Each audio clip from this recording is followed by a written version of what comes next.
But yeah, so I'm in Bakersfield, and now this place is weird because like I've never been in a place where I did not have a sense of direction.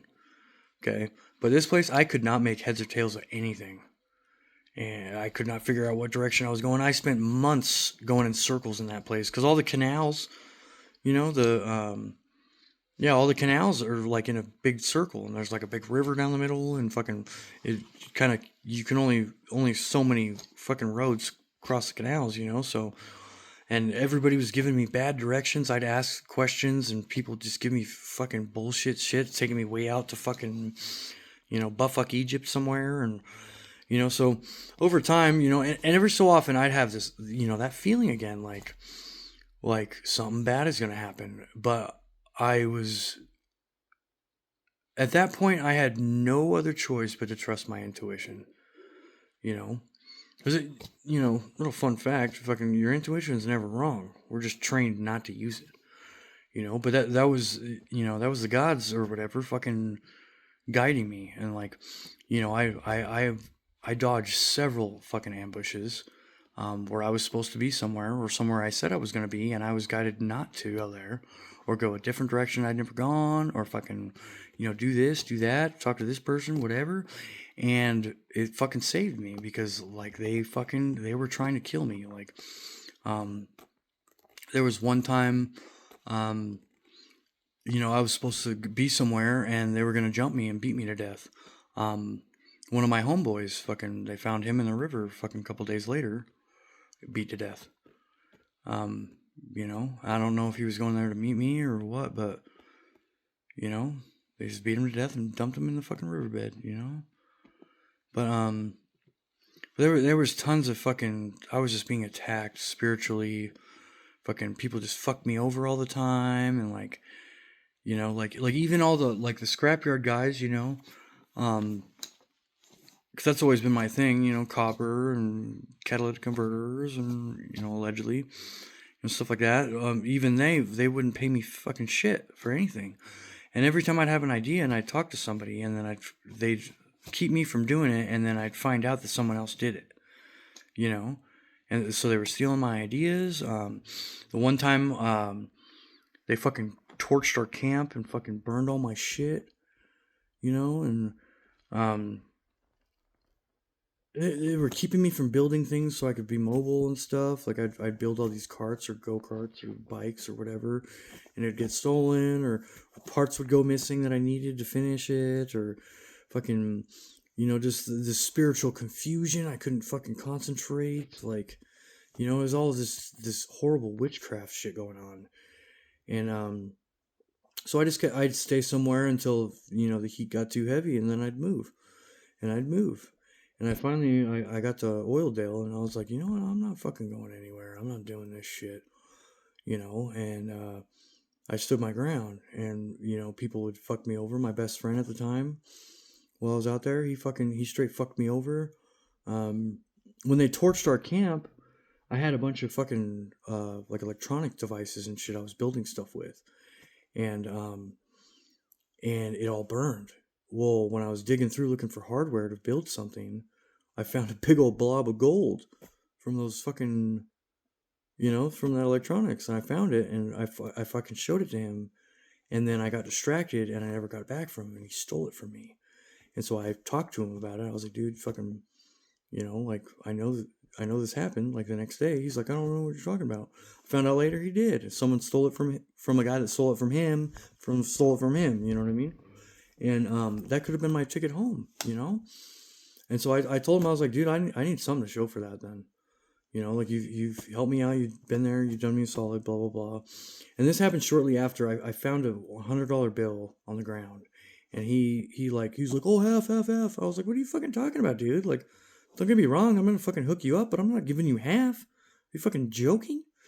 And he got super pissed, threw his drink at the wall, started calling me all bitches and hoes and all that shit. I was like, dude, fuck you then. I was like, when you stop being a baby, fucking come find me.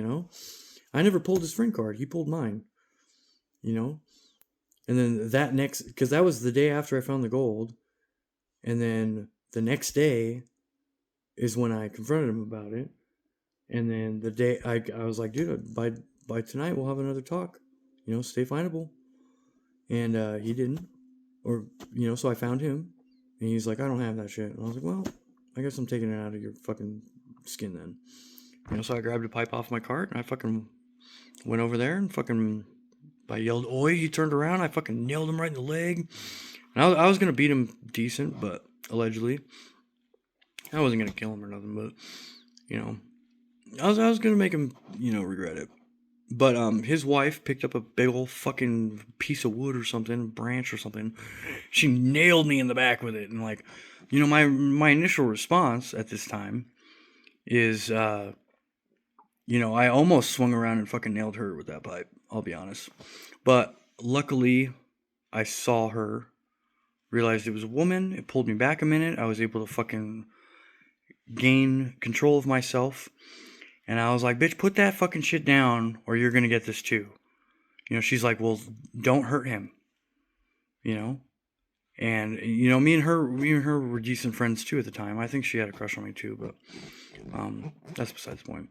But anyways, and there was nothing ever happened with me and her. But that, I'm beating down her husband. You know what I mean? So out of respect for her, I was like, okay. She's like, don't hurt him. I said, okay, put that down. And she put it down. And so I respected that. And I turned around and I looked at him. I said, motherfucker, I'm the only one. Like all these motherfuckers out here talking shit on you every fucking day. And I'm the only one that has your back every fucking time. And you're going to fuck me like this? I was like, fuck you. Fuck your fucking whatever you stand for. Now we're done. Like we are done. And I walked back to my car. I put the pipe down and I walked away. But again, I'm alone. I have nobody.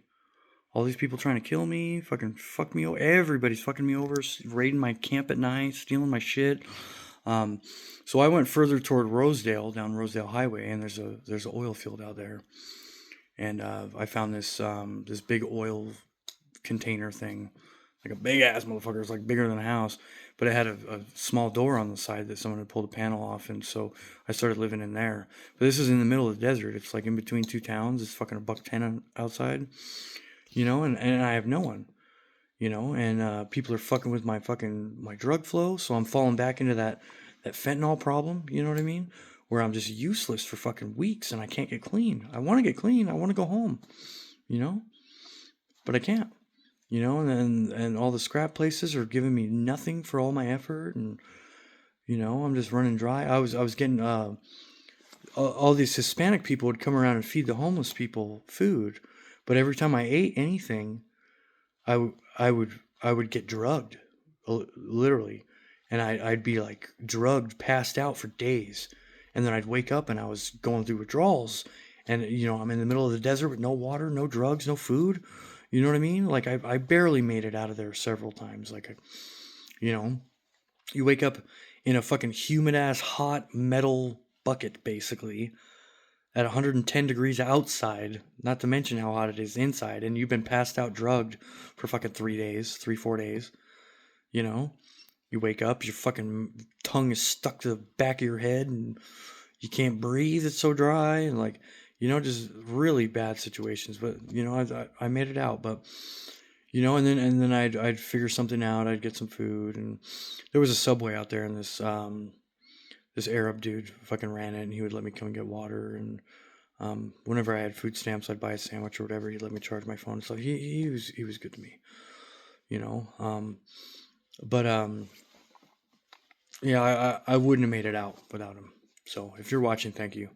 I don't even remember his name, but but anyway, so he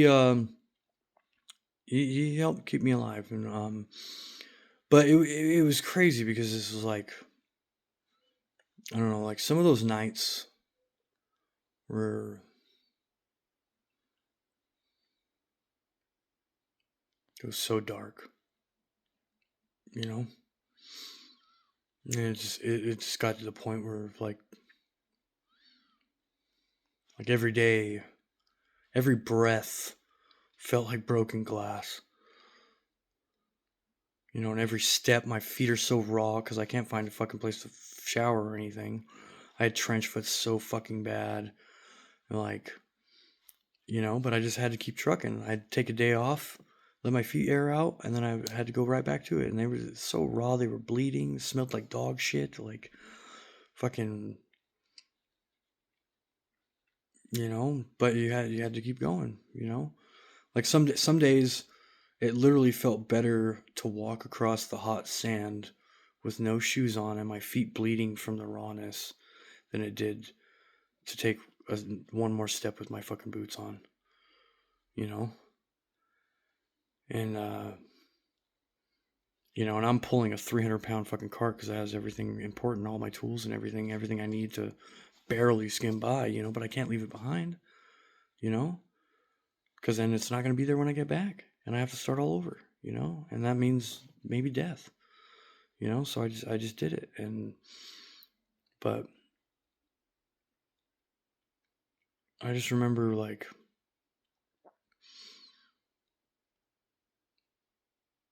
when you're out in the middle of the fucking desert and there's no lights, no people, like, everything's gone. It's just you. There's you in the universe, You stare out into the void of nothing, and, you know.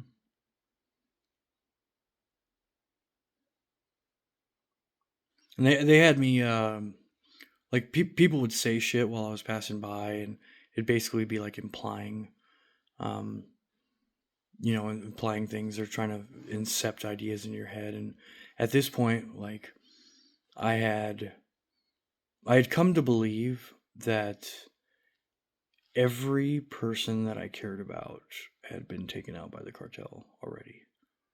And I was just next in line.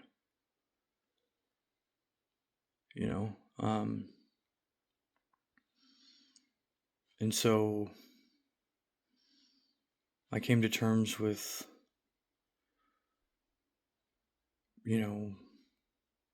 my best friend Kayla, my two daughters and my son,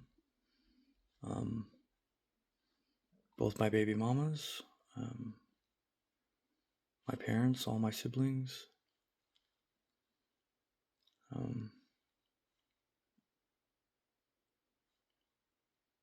I thought they were all dead.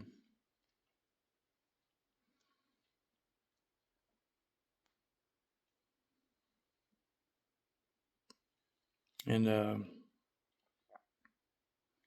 thought they were all dead because of me.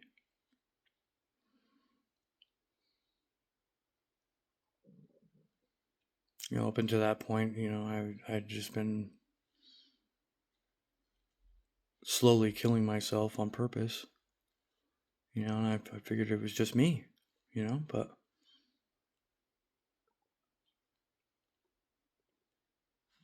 it's never just you, Like what I know now, like your struggles affect everyone in your vicinity, I know now that my entire life, like my struggle was their struggle because they cared about me,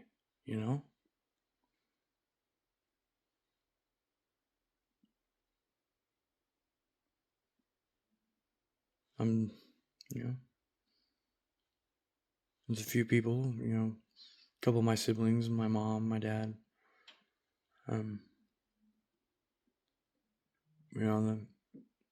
they never gave up on me,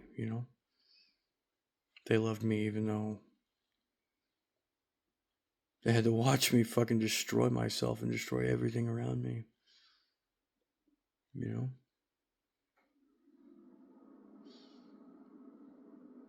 there's a song by a band called Strung Out.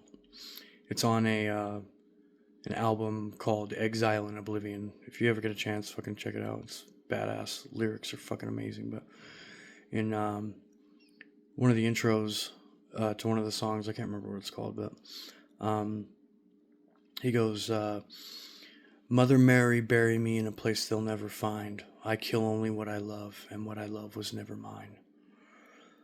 Suffocate you out of me, you're the darkest of my sins. You're burning through my head, don't know where I begin and where you end. And that was, that's in reference to, I was still in love with Whitney, and I couldn't let go of that pain. I couldn't let go of that hurt, the betrayal. And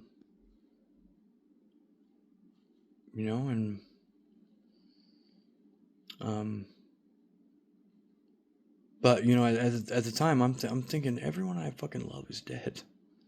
Everyone I love is dead, and probably not a great dead either. Probably not a quick dead. Probably like a chopped up into fucking little pieces and fucking buried in the desert somewhere, because of me. And every day, the thought of my kids, of my siblings, my mom,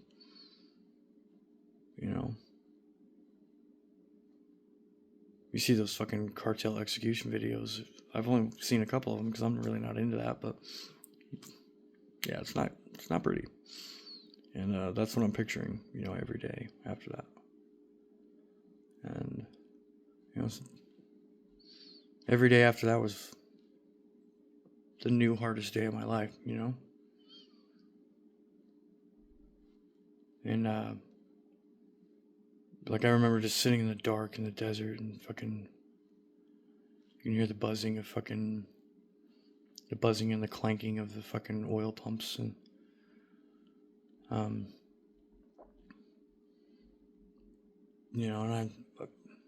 I wanted to give up. I really did. I tried. All I had to do was just go to sleep. When I woke up, just not try, Let the desert reclaim what was his. But I realized,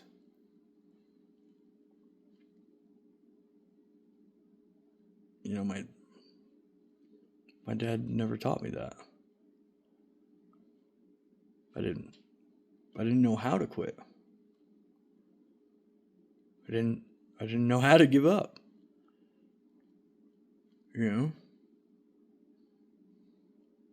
Atlas himself, he still carries the globe.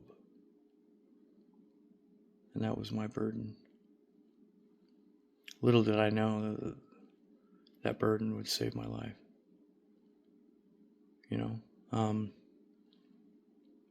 So, I'd go through spurts of wanting to give up and putting in less than effort required, but somehow I always made it through, and then I'd get another fucking, second, third, fourth wind or whatever, and I'd try again.